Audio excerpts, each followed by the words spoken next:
Aksi Bang Eyok belajar nyetir. Mumpung lagi istirahat, Bang Eyok mau coba belajar nyetir. Seperti yang kita tahu bahwa Bang Eyok posisinya di belakang. Tapi untuk saat ini Bang Eyok beranikan diri untuk belajar nyetir. Yuk kita saksikan bagaimana aksinya Bang Eyok belajar nyetir di tanah yang becek seperti ini.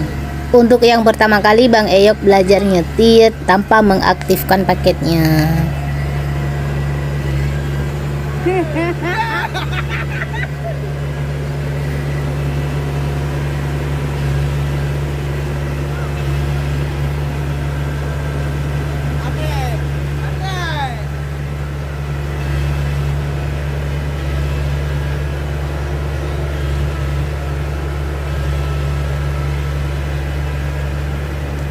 Ôi nak kau buat cidi yang apa?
Untuk hari ini belajar nyetirnya cukup di sini dulu ya teman-teman. Jadi kita besok lanjut lagi.